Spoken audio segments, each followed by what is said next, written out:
9 മണി വാർത്ത ആരംഭിക്കുകയാണ്. ആദ്യം വേഗത്തിൽ വാർത്തകൾ നോക്കാം.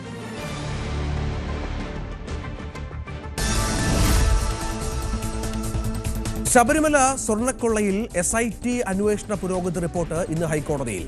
SP ശശിധരൻ നേരിട്ട് ഹാജരായി റിപ്പോർട്ട് നൽകും. കടകംപള്ളി സുരേന്ദ്രനെയും PS പ്രശാന്തനെയും ചോദ്യം ചെയ്തതിന്റെ വിവരങ്ങളും കൈമാറും. അന്വേഷണം പൂർത്തിയാക്കാനുള്ള സമയപരിധി ഇനി 2 ആഴ്ച മാത്രം. കോടതി പരാമർശങ്ങൾ നീക്കാൻ KP ശങ്കർദാസ് നൽകിയ ഹർജി സുപ്രീം കോടതി പരിഗണിക്കും. നിയമസഭാ തെരഞ്ഞെടുപ്പ് കർമ്മ പദ്ധതിയുമായി കോൺഗ്രസിന്റെ മിഷൻ 2026 ഇന്ന് ബത്തേരി ക്യാമ്പിൽ അവതരിപ്പിക്കും. നിയമസഭാ തെരഞ്ഞെടുപ്പിനുള്ള സ്ഥാനാർത്ഥി നിർണയം ഫെബ്രുവരി ആദ്യ ആഴ്ച പൂർത്തിയാക്കും. സർക്കാരിനെതിരായ സമരപരിപാടികളും ക്യാമ്പിൽ തീരുമാനിക്കും. നിയമസഭാ തെരഞ്ഞെടുപ്പുമായി ബന്ധപ്പെട്ട ചർച്ചകൾക്കായി മുസ്ലിം ലീഗ് സംസ്ഥാന ഭാരവാഹി യോഗം ഇന്ന് കോഴിക്കോട് നടക്കും. ലീഗ് മത്സരിക്കുമെന്ന് ഉറപ്പിച്ച സീറ്റുകളിലെ പ്രാഥമിക സ്ഥാനാർത്ഥി നിർണയ ചർച്ച യോഗത്തിൽ നടക്കും. തിരുവനന്തപുരം കോർപ്പറേഷനിലെ സ്റ്റാൻഡിംഗ് കമ്മിറ്റി അംഗങ്ങളുടെ തെരഞ്ഞെടുപ്പ് ഇന്ന്. കോർപ്പറേഷനിലുള്ളത് 8 സ്റ്റാൻഡിംഗ് കമ്മിറ്റികൾ. സ്ഥാനാർത്ഥിക്ക് സ്വയം നാമനിർദ്ദേശം സമർപ്പിക്കാം.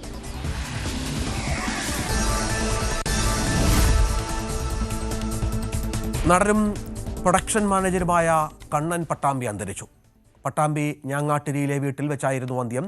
വൃക്ക സംബന്ധമായ അസുഖത്തെ തുടർന്ന് ഏറെ നാളായി ചികിത്സയിലായിരുന്നു. 61 വയസ്സായിരുന്നു. സംസ്കാരം വൈകിട്ട് 4-ന് പട്ടാമ്പിക്ക് സമീപമുള്ള ഞാങ്ങാട്ടിരിയിലെ വീട്ടുവളപ്പിൽ. സംവിധായകൻ മേജർ രവി സഹോദരനാണ്.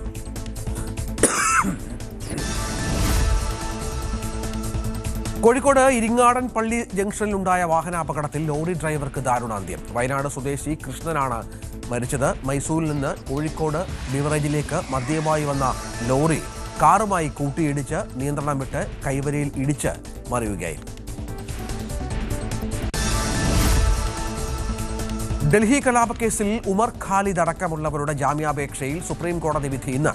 ജാമ്യം നിഷേധിച്ച ഡൽഹി ഹൈക്കോടതി ഉത്തരവുകൾക്കെതിരെയാണ് അപ്പീലുകൾ. പ്രതികൾ കസ്റ്റഡിയിലായിട്ട് 5 വർഷത്തിലേറെയായി.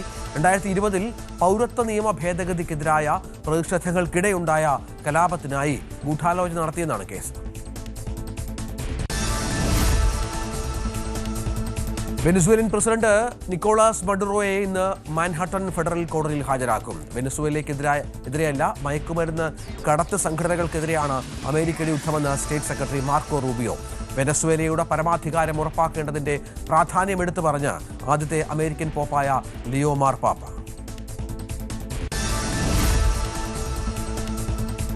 ഇറാനിൽ പ്രതിഷേധം കടുക്കുന്നു. സാമ്പത്തിക പ്രതിസന്ധിയും രൂക്ഷം. അയത്തുള്ള ഖമേനി രാജ്യം വിടാൻ പദ്ധതിയിടുന്നതായി റിപ്പോർട്ട്. ലാലിഗയിൽ റയൽ മാഡ്രിഡിന് തകർപ്പൻ ജയം. റയൽ ബെറ്റിസിനെ റയൽ തകർത്തത് 1-5 ഗോളുകൾക്ക്. ഇംഗ്ലീഷ് പ്രീമിയർ ലീഗിലെ ആവേശ പോരാട്ടത്തിൽ മാഞ്ചസ്റ്റർ സിറ്റി ചെൽസി മത്സരം സമനിലയിൽ.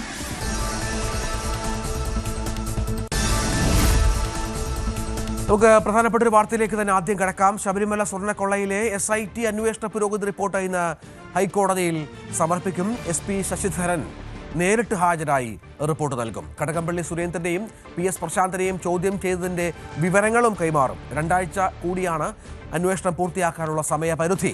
കോടതി പരാമർശങ്ങൾ നീക്കാൻ KP ശങ്കർദാസ് നൽകിയ ഹർജി ഇന്ന് സുപ്രീം കോടതി പരിഗണിക്കുന്നുണ്ട്. ആജ്ഞ രവീന്ദ്രനും ഡാൻ കുര്യനും ഏറ്റവും പുതിയ വിവരങ്ങളുമായി ചേരും. SITയെ സംബന്ധിച്ചിടത്തോളം ഏറെ നിർണായകമായ ഒരു ദിവസം തന്നെയാണ് ഇന്ന്. ഈ സമയപരിധിക്കുള്ളിൽ ഈ കഴിഞ്ഞ തവണ റിപ്പോർട്ട് ഹാജരാക്കിയതിന് ശേഷം ആണ് കടകംപള്ളിയെയും ഒപ്പം PS പ്രശാന്തനെയും ചോദ്യം ചെയ്യാനുള്ള സാഹചര്യം ഒരുക്കിയത്. ചില വിവരങ്ങൾ ലഭ്യമായിട്ടുണ്ട്. ആജ്ഞ, ഇത് വളരെ പ്രധാനപ്പെട്ട ഒരു ദിവസമാണ് ഈ അന്വേഷണം സംബന്ധിച്ചിടത്തോളം. കാരണം കോടതിയുടെ ചോദ്യം ഉന്നതരിലേക്ക് എന്തുകൊണ്ട് അന്വേഷണം കൂടുതൽ ഉന്നതരിലേക്ക് എന്തുകൊണ്ട് അന്വേഷണം പോകുന്നില്ല എന്നുള്ളതായിരുന്നു. ഇപ്പോൾ അന്നത്തെ ദേവസ്വം മന്ത്രിയെ ചോദ്യം ചെയ്തു. ഇപ്പോൾ ദേവസ്വം പ്രസിഡന്റിനെ ഇപ്പോൾ സ്ഥാനമൊഴി ദേവസ്വം പ്രസിഡന്റിനെ ചോദ്യം ചെയ്ത പശ്ചാത്തലമുണ്ടായി. ഇവരിൽ നിർണായക വിവരങ്ങൾ ലഭിച്ചിട്ടുണ്ട്. കൂടുതൽ കാര്യങ്ങൾ പുറത്തു വന്നിട്ടില്ല എങ്കിൽ പോലും കോടതിയെ ധരിപ്പിക്കേണ്ടതുണ്ട്. അത് ചില പരാമർശങ്ങൾ ഉണ്ടായേക്കാം, ചില നിർദ്ദേശങ്ങൾ ഉണ്ടായേക്കാം.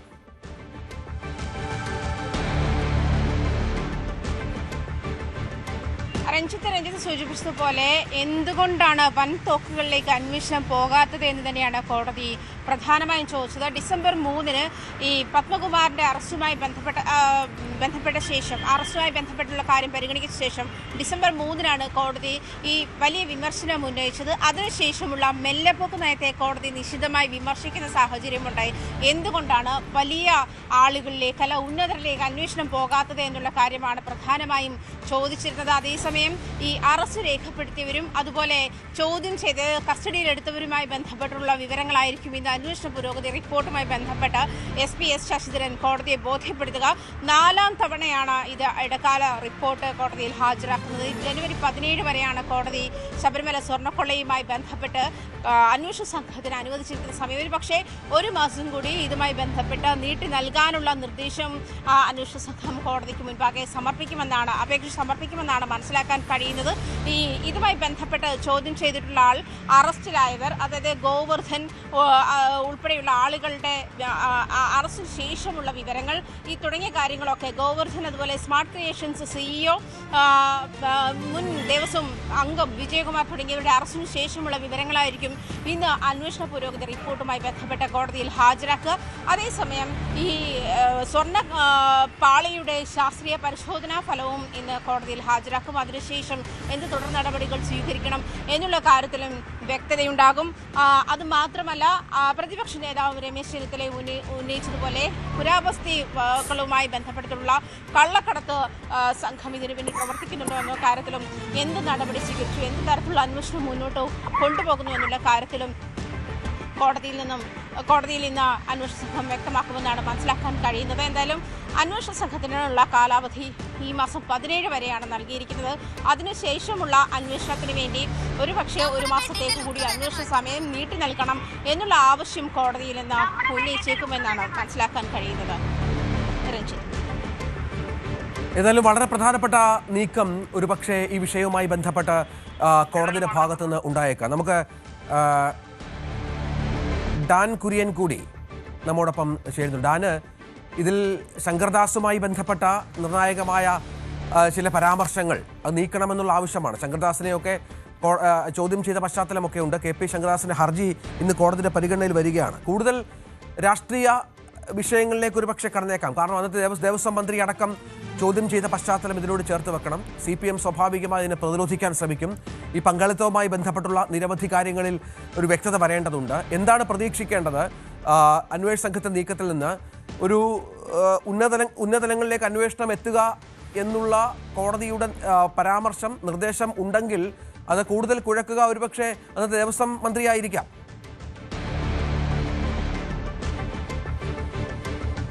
ഹൈക്കോടതിയുടെ നിരീക്ഷണത്തിൽ നടക്കുന്ന ഒരു അന്വേഷണം ആയിരുന്നതിനാൽ ആദ്യഘട്ടങ്ങളിലൊക്കെ സർക്കാരാണ് അന്വേഷണ സംഘത്തിന് നിയോഗിച്ചതെങ്കിലും അതിനപ്പുറത്തേക്ക് അത് ഹൈക്കോടതിയുടെ മേൽനോട്ടത്തിലും നിരീക്ഷണത്തിലുമായിരുന്ന പശ്ചാത്തലത്തിലായതിനാൽ എല്ലാവരുടെയും ഭാഗത്തുനിന്ന് കൃത്യമായ ഒരു പിന്തുണ, ധാർമ്മികമായ പിന്തുണ അന്വേഷണ സംഘത്തിന് ലഭിച്ചിരുന്നു. പ്രതിപക്ഷവും ഭരണപക്ഷവും എല്ലാം അത്തരത്തിലുള്ള പിന്തുണ നൽകി. മുഖ്യമന്ത്രി ആവർത്തിച്ച് പറഞ്ഞു, മുഖം നോക്കാതെ നടപടിയെടുക്കും അവർ.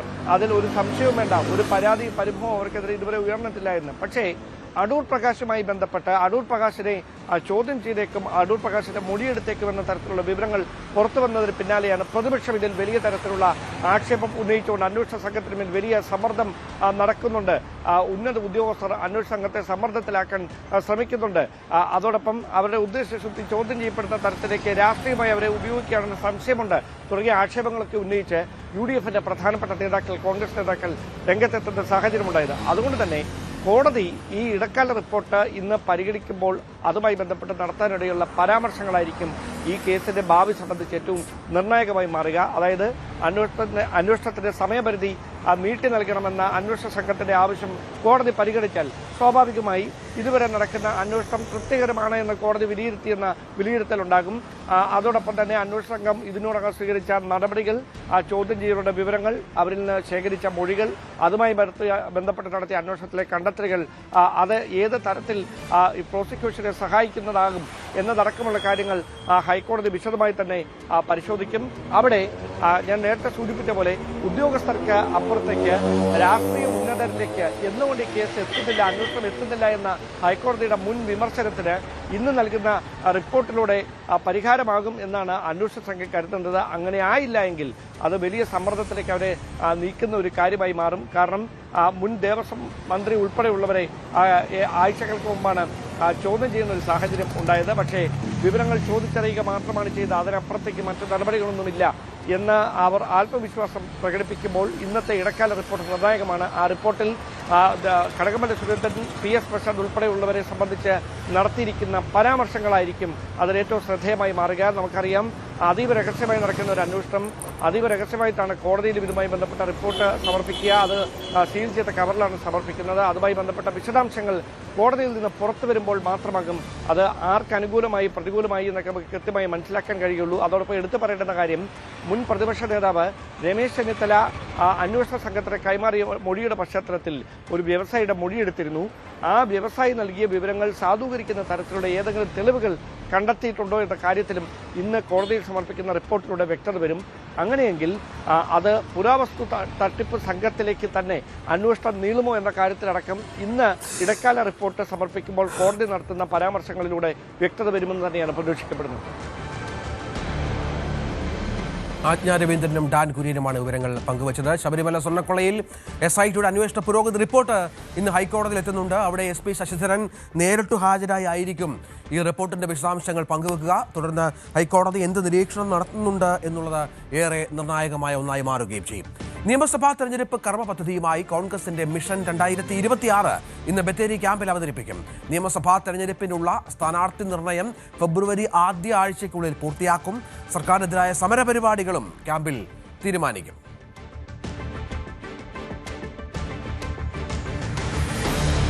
കഴിഞ്ഞ ദിവസങ്ങളിൽ 100 സീറ്റ് എന്ന ലക്ഷ്യം വെച്ച് UDF ഇത്തവണ രംഗത്തിറങ്ങുമെന്നാണ് വളരെ പ്രധാനപ്പെട്ട ഒരു പ്രഖ്യാപനം കോൺഗ്രസിന്റെ ഭാഗത്ത് നിന്ന് ബത്തേരി ക്യാമ്പിൽ ഉണ്ടായത്. ഏതൊക്കെ മണ്ഡലങ്ങളിൽ വിജയസാധ്യതയുണ്ട് എന്നുള്ളതും സ്ഥാനാർത്ഥി നിർണയവുമായി ബന്ധപ്പെട്ടുള്ള ചർച്ചകളിലേക്കൊക്കെ ഇനിയും കടക്കാതിരിക്കുന്നതേ ഉള്ളൂ. കോൺഗ്രസിന്റെ ഏറ്റവും പ്രധാനപ്പെട്ട ഒരു ശിബിരം അത് നിയമസഭാ തെരഞ്ഞെടുപ്പ് അടുത്തിരിക്കെ നിർണായകമാണ് താനും. ഇതുമായി ബന്ധപ്പെട്ടുള്ള കൂടുതൽ വിവരങ്ങൾ കൂടി ലഭ്യമാകേണ്ടതുണ്ട്. ഇന്ന് വാർത്താ സമ്മേളനം ഉണ്ടാകും. കോൺഗ്രസിൻ്റെ ദേശീയ നേതാക്കളടക്കം ഇതിൻ്റെ ഭാഗമായി പങ്കെടുക്കുന്നുണ്ട്. MP-മാർ, MLA-മാർ അടക്കമുള്ള വലിയ നേതൃനിര പൂർണ്ണമായും ഇപ്പോൾ വയനാട്ടിലാണ് എന്നാണ് മനസ്സിലാക്കേണ്ടത്. സമരപരിപാടികൾ ഉണ്ടാകും. തെരഞ്ഞെടുപ്പ് കർമ്മ പദ്ധതിയുമായി മുന്നോട്ട് പോകാനുള്ള എന്തൊക്കെ നീക്കങ്ങൾ ഇതിൻ്റെ ഭാഗമായി ഉണ്ടാകുമെന്നുള്ള തീരുമാനമുണ്ടാകും. കോൺഗ്രസിൻ്റെ പരിച്ഛേദം ഇപ്പോൾ വയനാട്ടിൽ ഉണ്ട് എന്നുള്ളതാണ്. ബത്തേരി ക്യാമ്പിലെ മിഷൻ 2026 അത് വളരെ പ്രധാനപ്പെട്ട ഒന്നാണ്. ഈ ഫെബ്രുവരി ആദ്യവാരത്തോടുകൂടി സ്ഥാനാർത്ഥികളുടെയൊക്കെ നിർണയം ഉണ്ടാകുമെന്നാണ് നമ്മൾ പ്രതീക്ഷിക്കുന്നത്. ജയരാജ് വിവരങ്ങളുമായി ചേരും. ജയരാജ്, ഇന്ന് എന്തൊക്കെ പ്രതീക്ഷിക്കണം? ഇന്നലെയാണ് 100 സീറ്റ് എന്ന ലക്ഷ്യം കോൺഗ്രസ് മുന്നോട്ട് വെച്ചത്. അത് കൈവരിക്കാനുള്ള കർമ്മ പദ്ധതികൾക്കും രൂപം നൽകും അല്ലേ? തീർച്ചയായും ഇന്നലെ ആവിഷ്കരിച്ച പദ്ധതികൾ ഇന്ന് എങ്ങനെ അത് മുന്നോട്ട് കൊണ്ടുപോകണം എന്നുള്ളതായിരിക്കും, അല്ലെങ്കിൽ എങ്ങനെയൊക്കെയാണ് അതിന്റെ തീരുമാനങ്ങൾ എന്നൊക്കെ ഉള്ളതായിരിക്കും ഇന്നത്തെ ചർച്ചയിൽ കൂടുതലുമായും ഉണ്ടാവുക എന്നാണ് ഇപ്പൊ നമുക്കറിയാൻ കഴിയുന്നത്. കാരണം മിഷൻ 2026 ഇതാണ് ഏറ്റവും ഇപ്പോൾ ഉറ്റുനോക്കുന്ന ഒരു കാര്യം. ഇതിലൂടെ എങ്ങനെയായിരിക്കും തീരുമാനങ്ങൾ ഉണ്ടാവുക, അല്ലെങ്കിൽ അതെങ്ങനെയാണ് പാസ്സാക്കുന്നത്, ആ രീതിയിലുള്ള കാര്യങ്ങളൊക്കെയാണ് ഇന്ന് ആദ്യ ചർച്ചയ്ക്കെടുക്കുക എന്നാണ് നമുക്കറിയുന്നത്. എന്തായാലും UDFന്റെ ഒരു തീരുമാനം എന്ന് പറയുന്നത് 100 സീറ്റുകൾ ഉറപ്പാക്കുക എന്നുള്ളത് തന്നെയാണ്. ഒരു ലക്ഷ്യത്തോടെ തന്നെ ഉള്ള ഒരു കർമ്മ പദ്ധതിയാണ് ഇപ്പോൾ ആവിഷ്കരിച്ചിട്ടുള്ളത്. എന്തായാലും ഇന്നലെ നടന്ന ചർച്ചയിൽ ഇത്തരത്തിലുള്ള കാര്യങ്ങൾ, അതായത് പ്രധാനപ്പെട്ടതായിട്ടുള്ള കേരള യാത്ര ഫെബ്രുവരിയിൽ ഉണ്ടാകും. അതിന്റെ പകുതിയോടെ തന്നെ സ്ഥാനാർത്ഥികളെ ഏതാണ്ട് നിർണ്ണയിക്കും എന്നുള്ളതൊക്കെയാണ് നമുക്കറിയാൻ കഴിഞ്ഞിട്ടുള്ളത്. പക്ഷെ ഇന്ന് തീർത്തും മുമ്പ് പറഞ്ഞതുപോലെ തന്നെ നമ്മൾ മിഷൻ 2026 അതിനെ ഏത് രീതിയിലാണ് കാണുന്നത് എന്നുള്ളതും, അല്ലെങ്കിൽ അതിന്റെ വിശദമായ ചർച്ചകളും ഒക്കെ ആയിരിക്കും. അത് അംഗീകരിക്കും ചെയ്യുമെന്നാണ് ഇപ്പോൾ നമുക്കറിയുന്നത്. എന്തായാലും ഓരോ മണ്ഡലത്തിനും ശ്രദ്ധിക്കേണ്ട പ്രത്യേക പ്രാദേശിക വിഷയങ്ങളും, അതുപോലെ തന്നെ സമുദായ സംഘടനകളുമായുള്ള സഹകരണം, ഘടകകക്ഷികളുമായുള്ള സീറ്റ് വിഭജന ചർച്ചകൾ വേഗത്തിലാക്കുക എന്നിവയെല്ലാം ഒരു വ്യക്തമായ ധാരണ ഉണ്ടാകുമെന്നാണ് നമുക്കറിയാൻ കഴിയുന്നത്. അതുപോലെ തന്നെ തദ്ദേശ തെരഞ്ഞെടുപ്പിലെ മുന്നേറ്റം നിയമസഭാ തെരഞ്ഞെടുപ്പിൽ നിലനിർത്താൻ ബൂത്ത് തലം മുതൽ പാർട്ടിയെ ശക്തിപ്പെടുത്തുന്നതിനുള്ള സംഘടനാപരമായ അഴിച്ചുപണികൾക്കും ഇന്നൊരു അന്തിമ രൂപം നൽകും. എന്തായാലും യുവജനങ്ങൾക്കും സ്ത്രീകൾക്കും പ്രാധാന്യം നൽകണമെന്ന് തന്നെയാണ് ഒരു വിഭാഗം വാദിക്കുന്നത്. എന്നാൽ തെരഞ്ഞെടുപ്പുമായി ബന്ധപ്പെട്ട അത്തരത്തിലുള്ള കാര്യങ്ങൾ വേണ്ട എന്നുള്ള, അല്ലെങ്കിൽ സീനിയർ ആളുകൾക്കും സീറ്റ് വേണമെന്നുള്ള ചർച്ചയൊക്കെ ഇന്നലെ ഒരു ചെറിയ രീതിയിലൊക്കെ ഉണ്ടായിരുന്നു. പക്ഷെ പൂർണ്ണമായും കൊടുക്കുന്ന യുവജനങ്ങൾക്കും സ്ത്രീകൾക്കും പ്രാധാന്യം കൊടുക്കുക എന്നുള്ള ഒരു കാര്യമൊക്കെയാണ്. എന്തായാലും ഇത്തരത്തിലുള്ള കാര്യങ്ങൾക്കൊക്കെ ഇന്നൊരു തീരുമാനം ഉണ്ടാകുമെന്നാണ് അറിയാൻ കഴിയുന്നത്. എന്തായാലും ഗ്രൂപ്പ് പോരുകളെല്ലാം തന്നെ മാറ്റിവെച്ച് ഒറ്റക്കെട്ടായി തെരഞ്ഞെടുപ്പിനെ നേരിടാനുള്ള ഒരു തന്ത്രം തന്നെയാണ് മെനയുന്നത്. കോൺഗ്രസിന്റെ ഒരു സമഗ്രമായ തെരഞ്ഞെടുപ്പ് തന്ത്രം ഒരുപക്ഷെ ഇന്ന് വൈകുന്നേരത്തോടെ തന്നെ മാധ്യമങ്ങളുമായിട്ട് നേതാക്കൾ ഇത് പങ്കുവെക്കുമെന്നാണ് നമ്മൾ പ്രതീക്ഷിക്കുന്നത്. എന്തായാലും കോൺഗ്രസ് ഈ ഒരു സീറ്റ് അല്ലെങ്കിൽ തദ്ദേശ സ്വയംഭരണത്തിൽ നേടിയെടുത്ത ആ ഒരു വിജയം ഈ ഒരു നിയമസഭാ തെരഞ്ഞെടുപ്പിലും നേടണം എന്നുള്ളതും, അതുപോലെ തന്നെ സർക്കാരിന്റെ പോരായ്മകളെല്ലാം തുറന്നു കാട്ടിക്കൊണ്ടാണ്, ഒരു വ്യക്തമായ ധാരണ വെച്ചുകൊണ്ടാണ് ഈ ചർച്ചകൾ ഇവിടെ മുന്നോട്ട് പോകുന്നത്. എന്തായാലും വ്യക്തമായ ഒരു കാര്യങ്ങൾ നമുക്ക് വൈകുന്നേരത്തോടെ അറിയാൻ കഴിയില്ല. അതാണ് സാഹചര്യം. കോൺഗ്രസിന്റെ ഏറ്റവും പ്രധാനപ്പെട്ട ഒരു തീരുമാനം എന്താകുമെന്നുള്ളത് കാത്തിരുന്ന് കാണേണ്ടി വരും. ജയരാജാണ് വിവരങ്ങൾ പങ്കുവച്ചത്. നിയമസഭാ തെരഞ്ഞെടുപ്പുമായി ബന്ധപ്പെട്ട ചർച്ചകൾക്കായി മുസ്ലിം ലീഗ് സംസ്ഥാന ഭാരവാഹി യോഗം ഇന്ന് കോഴിക്കോട് ചേരുന്നുണ്ട്. ലീഗ് മത്സരിക്കുമെന്ന് ഉറപ്പിച്ച സീറ്റുകളിലെ പ്രാഥമിക സ്ഥാനാർത്ഥി നിർണയ ചർച്ച യോഗത്തിൽ നടക്കും. സ്ഥാനാർത്ഥി പട്ടികയിലെ യുവജന വനിതാ പ്രാതിനിധ്യം, ടേം വ്യവസ്ഥയിലെ ഇളവ് എന്നിവയിൽ യോഗത്തിൽ തീരുമാനമുണ്ടാകും. തിരുവമ്പാടി അടക്കമുള്ള ചില സീറ്റുകൾ കോൺഗ്രസുമായി വെച്ചുമാറാൻ പ്രാഥമിക ചർച്ചകൾ പാർട്ടിക്കുള്ളിൽ നടന്നിരുന്നു. ഇക്കാര്യത്തിൽ കൂടുതൽ ചർച്ചകൾ നടക്കും. തദ്ദേശ തെരഞ്ഞെടുപ്പിൽ തൃശൂരിനപ്പുറത്തേക്കുള്ള ജില്ലകളിൽ മുസ്ലിം ലീഗിന് വലിയ മുന്നേറ്റമുണ്ടതായി പാർട്ടി വിലയിരുത്തിയിരുന്നു. ഇതിനാനുപാതികമായി കൂടുതൽ സീറ്റ് ലഭിക്കണമെന്ന് പാർട്ടിക്കുള്ളിൽ ആവശ്യം ഉയർന്നിട്ടുണ്ട്. നേതൃത്വം ഇക്കാര്യം പരസ്യമായി ഉന്നയിക്കുകയും ചെയ്തിരുന്നു. മുന്നണിയിൽ അസ്വാരസ്യമില്ലാതെ കൂടുതൽ സീറ്റുകൾ എങ്ങനെ നേടിയെടുക്കാം എന്നും യോഗത്തിൽ ചർച്ച നടക്കും. മുസ്ലിം ലീഗ് നേതൃത്വത്തിനെതിരെ കാസർഗോഡ് തൃക്കരിപ്പൂരിൽ യൂത്ത് ലീഗ് പ്രവർത്തകരുടെ പരസ്യ പ്രതിഷേധം. ലീഗ് ജില്ലാ സെക്രട്ടറി AGC ബഷീർ ഉൾപ്പെടെയുള്ളവരുടെ കോലം കത്തിച്ചു. തൃക്കരിപ്പൂർ പഞ്ചായത്ത് യൂത്ത് ലീഗ് ഭാരവാഹികളായ സഫീർ VP, ബീരിച്ചേരി, മഹബൂബ് IT എന്നിവർക്കെതിരെ ഉണ്ടായ പാർട്ടി നടപടിയിൽ പ്രതിഷേധിച്ചാണ് 50ഓളം യൂത്ത് ലീഗ് പ്രവർത്തകർ നേതാക്കളുടെ കോലം കത്തിച്ചത്. യൂത്ത് ലീഗ് പ്രവർത്തകർ ബീരിച്ചേരി ലീഗ് ഓഫീസിൽ കരിങ്കൊടി ഉയർത്തുകയും ചെയ്തിരുന്നു.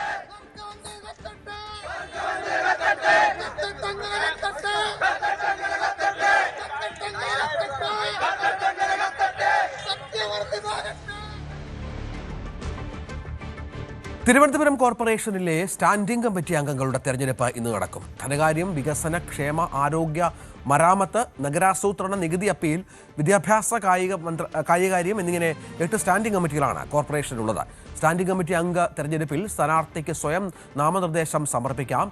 നാമനിർദ്ദേശത്തെ മറ്റൊരംഗം നിർദ്ദേശിക്കേണ്ടതോ പിന്താങ്ങേണ്ടതോ ഇല്ല. സ്റ്റാൻഡിംഗ് കമ്മിറ്റി ചെയർമാൻ തെരഞ്ഞെടുപ്പ് ഈ മാസം 7-നാണ്. CPM കേന്ദ്ര കമ്മിറ്റി യോഗം തിരുവനന്തപുരത്ത് ഈ മാസം 16, 17, 18 തീയതികളിലാണ് യോഗം. കേരളത്തിലുൾപ്പെടെ നിയമസഭാ തെരഞ്ഞെടുപ്പ് ഒരുക്കങ്ങൾ കേന്ദ്ര കമ്മിറ്റിയിൽ ചർച്ചയാകും. വെനസ്വേലയിലെ വിഷയങ്ങൾ, അതിൻ്റെ അമേരിക്കൻ ഇടപെടൽ, ലോകരാജ്യങ്ങളുടെ വലിയ പ്രതിഷേധം, മാർപ്പാപ്പയുടെ പോലും ഈ വിഷയത്തിലെ അഭിപ്രായമൊക്കെ ഇന്നലെ പുറത്തു വന്നിരുന്നു. ഇതിനിടെ നിക്കോളാസ് മഡുറോയെ ഇന്ന് മാൻഹട്ടൻ ഫെഡറൽ കോടതിയിൽ ഹാജരാക്കുമെന്നാണ് പുറത്തുവരുന്ന ഏറ്റവും പുതിയ വിവരം. വെനസ്വേലയ്ക്കെതിരെയല്ല, മയക്കുമരുന്ന് കടത്ത് സംഘടനകൾക്കെതിരെയാണ് അമേരിക്കയുടെ യുദ്ധമെന്ന് സ്റ്റേറ്റ് സെക്രട്ടറി മാർക്കോ റൂബിയോ വ്യക്തമാക്കി.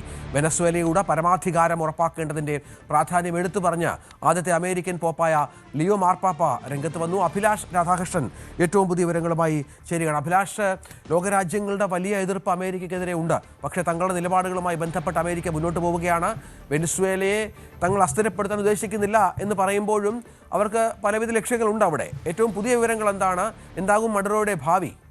രഞ്ജിത്ത്, മഡൂറോയുടെ ഭാവി എന്താണെന്ന് ചോദിച്ചാൽ ഒരുപക്ഷെ സദാം ഹുസൈൻ്റെ വഴിയെ അദ്ദേഹത്തിനും പോകേണ്ടി വരും എന്നാണ് മനസ്സിലാകുന്നത്. മാൻഹാട്ടനിലെ കോടതിയിൽ ഇന്ന് ഹാജരാക്കുകയാണ്. പ്രധാനമായും മയക്കുമരുന്ന് കള്ളക്കടത്ത്, അതുപോലെ നാർക്കോ ടെററിസം, അതുപോലെ ആയുധങ്ങൾ, മാരകായുധങ്ങൾ കയ്യിൽ വെക്കൽ തുടങ്ങിയിട്ടുള്ള വകുപ്പുകൾ ചേർത്ത് 2020 എടുത്ത കേസിലാണ് ഇപ്പോൾ ഫെഡറൽ കോടതിയിൽ അമേരിക്ക മഡൂറോയെ ഹാജരാക്കുന്നത്. മാത്രമല്ല അവിടുത്തെ ന്യൂയോർക്കിലെ മെട്രോപൊളിറ്റൻ ഡിറ്റൻഷൻ സെൻറ്ററിലാണ് അദ്ദേഹത്തെ പാർപ്പിച്ചിരിക്കുന്നത്. അവിടെ ലോകത്തെ തന്നെ ഏറ്റവും മോശം സാഹചര്യങ്ങളുള്ള ജയിലുകളിൽ ഒന്നാണ്. അവിടെ ആരാണോ കയ്യൂക്കുള്ളത് ഏറ്റവും വലിയ ക്രിമിനലുകൾ താമസിക്കുന്ന അല്ലെങ്കിൽ അവരെ പാർപ്പിക്കുന്ന ജയിലാണ്. അവിടെയാണ് മധൂറോയെ കൊണ്ടുപോയിരിക്കുന്നത്. മാത്രമല്ല മധൂറോയെ ഒരു സാധാരണക്കാരൻ എങ്ങനെയാണോ ഒരു കോടതിയിൽ എത്തിക്കുന്നത്, അല്ലെങ്കിൽ ഒരു സാധാരണക്കാരൻ എങ്ങനെയാണോ അമേരിക്കയുടെ നിയമങ്ങൾക്ക് അനുസൃതമായി നിൽക്കുന്നത്, അതേ രീതിയിൽ മാത്രമേ മധൂറോയ്ക്കും അവിടെ പ്രവർത്തിക്കാനാവുകയുള്ളൂ. ഒരു തരത്തിലുള്ള മറ്റൊരു രാജ്യത്തിൻ്റെ പ്രസിഡന്റ് എന്നുള്ള ഒരു പദവിയോ അതുമായിട്ടുള്ള ഒരു പരിഗണനയോ മധൂറോയ്ക്ക് ലഭിക്കില്ല എന്നുള്ളതാണ് ഏറ്റവും പ്രധാനപ്പെട്ട വിവരം. മറ്റൊന്നെന്ന് പറയുന്നത് ഇപ്പോൾ വെനസ്വേലയിൽ ഡെൽസി റോഡ്രിഗസ് അവിടുത്തെ ഇടക്കാല പ്രസിഡന്റായി തിരഞ്ഞെടുക്കപ്പെട്ടിരിക്കുന്നു. അപ്പോൾ ഡെൽസി റോഡ്രിഗസ് എങ്ങനെയാണ് അവിടെ പ്രവർത്തിക്കാൻ പോകുന്നത് എന്നുള്ള കാര്യം വളരെ പ്രധാനപ്പെട്ടതാണ്. കാരണം അമേരിക്ക പറയുന്നത് ഏതെങ്കിലും തരത്തിൽ മദൂറോയുടെ വഴിയെയാണ് ഡെൽസി റോഡ്രിഗസും പ്രവർത്തിക്കുന്നതെങ്കിൽ ഒരിക്കൽ കൂടി ആക്രമണം നടത്താൻ തങ്ങൾ തയ്യാറാണ് എന്ന് എയർഫോഴ്സ് ഓൺ വിമാനത്തിൽ വെച്ച് ഡൊണാൾഡ് ട്രംപ് പറഞ്ഞിരിക്കുന്നു. അതല്ല, മറിച്ച് അമേരിക്ക പറയുന്നത് കേട്ട് മുന്നോട്ട് പോകാനാണെങ്കിൽ ഭരിക്കാം എന്നുള്ള ഒരു മുന്നറിയിപ്പാണ് ഡൊണാൾഡ് ട്രംപ് നൽകിയിരിക്കുന്നത്. സ്റ്റേറ്റ് സെക്രട്ടറി മാർക്കോ റൂബിയോയും ഇത് തന്നെയാണ് പറഞ്ഞത്. നമ്മുടെ യുദ്ധം വെനസ്വേലയ്ക്കെതിരെയല്ല, മറിച്ച് അവിടുത്തെ കള്ളക്കടത്തുകാർക്കെതിരെയാണ്, അവിടുത്തെ മദൂറോക്കെതിരെയാണ് എന്നുള്ളതാണ് പറഞ്ഞിരിക്കുന്നത്. ഡെൽസി റോഡ്രിഗസിന് തുടർന്ന് ഭരിക്കാൻ കഴിയും, പക്ഷേ അത് അമേരിക്ക എന്താണോ പറയുന്നത്, അമേരിക്കയുടെ ആഗ്രഹം എന്താണോ അതിനനുസരിച്ചാണെങ്കിൽ മുന്നോട്ട് പോകാമെന്ന് പറയുന്നു. അതിൽ അവിടുത്തെ എണ്ണ നിക്ഷേപവുമായി ബന്ധപ്പെട്ട് അമേരിക്കയുടെ എണ്ണ കമ്പനികളെ വെനസ്വേലയിൽ കയറ്റിവിടാനും അതുപോലെ അവർക്ക് അവിടുന്ന് വേണ്ട ധാരാളമായിട്ടുള്ള എണ്ണ അവിടുന്ന് കൊണ്ടുപോകാനും അത് കൈകാര്യം ചെയ്യാനുള്ള അധികാരം അമേരിക്കയ്ക്ക് കൊടുക്കണം. ഇല്ല എന്നുണ്ടെങ്കിൽ ഇനി ഒരിക്കൽ കൂടി ഒരു ആക്രമണം നടത്താൻ തങ്ങൾ ഒരുക്കമാണെന്ന് ഡൊണാൾഡ് ട്രംപ് മുന്നറിയിപ്പ് നൽകിയിരിക്കുന്നു. ഇതിൽ ഒരു ഡെൽസി റോഡ്രിഗസിനെ സംബന്ധിച്ച് അവർക്കൊരു പ്രതിസന്ധി, അമേരിക്ക പറയുന്നതനുസരിച്ച് ഭരണം മുന്നോട്ട് കൊണ്ടുപോകേണ്ടി വന്നാൽ നിക്കോളാസ് മദൂറോയെ തള്ളിക്കളഞ്ഞു എന്നുള്ള പേര് വരും. കാരണം മദൂറോയും ഡെൽസി റോഡ്രിഗസും ഒക്കെ ഒരുമിച്ച് ഒരു മുന്നണിയിൽ പ്രവർത്തിച്ച് വന്നവരാണ്. അവർക്ക് ഒരു സുപ്രഭാതത്തിൽ അമേരിക്ക തട്ടിക്കൊണ്ടുപോയതിന് പിന്നാലെ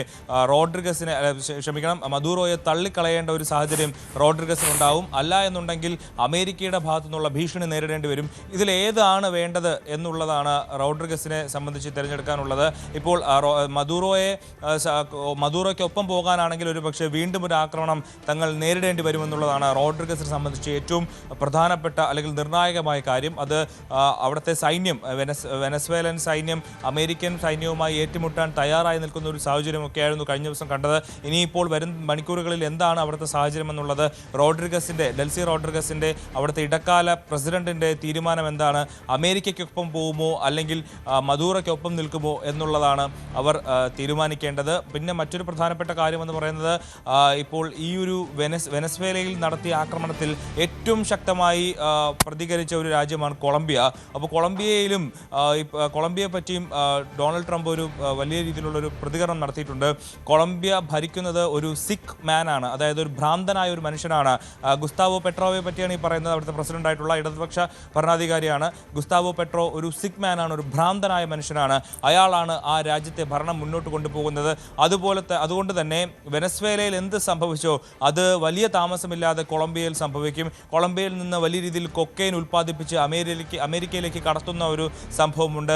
അധിക കാലം അതിന് ഗുസ്താവോ പെട്രോയ്ക്ക് കഴിയില്ല എന്നുള്ളതാണ് ഡൊണാൾഡ് ട്രംപ് ഇന്ന് ഒരു മണിക്കൂറുകൾക്ക് മുമ്പ് പറഞ്ഞിരിക്കുന്നത്. ഇത് വലിയൊരു സൂചനയാണ്. ലാറ്റിൻ അമേരിക്കൻ രാജ്യങ്ങളിലേക്ക് കടന്നു കയറാനുള്ള അമേരിക്കയുടെ തീരുമാനം അത് പരസ്യമായി തന്നെ പ്രഖ്യാപിക്കുന്ന കാര്യങ്ങളാണ് നമ്മൾ കണ്ടുവരുന്നത്. ഇതിപ്പോൾ എന്തായാലും ഈ കാര്യം റഷ്യയും ചൈനയും ഉൾപ്പെടെ നേരത്തെ വെനസ്വേലയിൽ നടത്തിയ ആക്രമണത്തിൽ വലിയ രീതിയിൽ പ്രതിഷേധം ഒക്കെ നടത്തിയിരുന്നെങ്കിലും ഇപ്പോൾ വീണ്ടും ഇനി ക്യൂബയിലേക്കും കടന്നു കയറുമെന്നുള്ള ചെറിയ സൂചനകൾ കൂടി നൽകുന്നുണ്ട്. അങ്ങനെയെങ്കിൽ ചെറിയ രാജ്യങ്ങളെല്ലാം തൻ്റെ കൈപ്പിടിയിൽ ഒതുക്കാൻ അമേരിക്ക ശ്രമിക്കുകയാണെന്ന് വേണം മനസ്സിലാക്കാൻ. അങ്ങനെയെങ്കിൽ കൊളംബിയക്കെതിരെ ഒരു നടപടി എടുക്കാനാണ് അമേരിക്കയുടെ തീരുമാനമെങ്കിൽ മറ്റു ലോകരാജ്യങ്ങൾ എന്താണ് തീരുമാനിക്കുക എന്നുള്ള കാര്യമാണ് ഇപ്പോൾ പ്രധാനമായും ലോകം കാത്തിരിക്കുന്നത്. അതാണ് നമ്മൾ കാത്തിരിക്കേണ്ടത്. പക്ഷേ ലോകരാജ്യങ്ങളുടെ വലിയ എതിർപ്പുണ്ട്. ഇന്ത്യയും ഈ വിഷയത്തിൽ വലിയ ആശങ്ക അറിയിച്ച ഒരു പശ്ചാത്തലം കൂടി ചേർത്ത് വെക്കണം.